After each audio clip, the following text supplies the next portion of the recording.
Përshëndetje dhe mirë se erdhët të gjithë ju të shenjës së Bricjapit. Do bëjmë leximin e radhës për ju.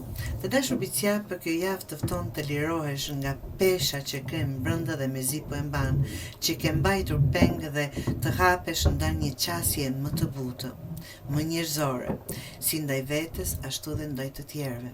Koha jote nuk është duke ikur apo ka mbaruar dhe nuk ka me shanse tjerë, gjithçka po ndodh në momentin e duhur.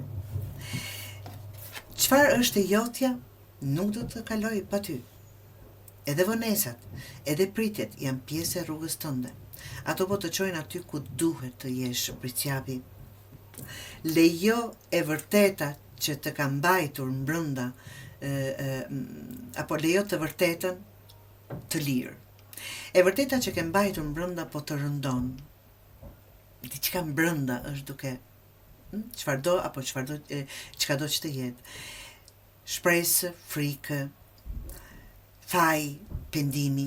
Sa më shpejt ta nxjerrësh, aq më i lirë do të ndihesh, të dashur Bricjapër.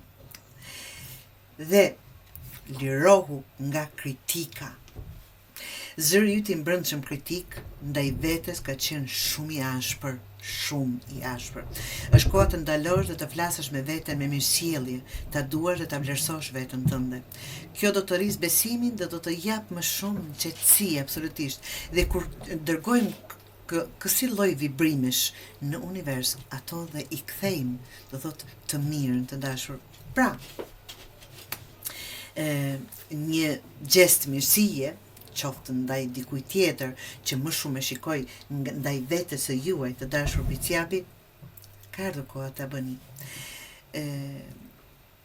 Sill ndryshim të madh. Kjo mirësi mund të jesh arsyeja pse dikush e gjen shpresën sërish, apo dhe kjo mund të jetë diçka që duhet të fillosh të flasësh më butë dhe më mirë me veten tënde. Do thotë vërtet do të sjellë një paqe të brendshme. Të dashur Bricjapër, kjo javë është një periudhë çlirimi dhe butësie. Mos u ndëshko me kritika të brendshme, por prano se çdo gjë që po ndodh në kohën e vet është ajo që duhet ndodhur. Lësho të vërtetën, çfarëdo që të jetë ajo, apo cila do të jetë ajo, jepi zemrës pak më shumë dritë dhe ki kujdes të tregosh mirësjellje. Më shumë e shikoj për veten tënde.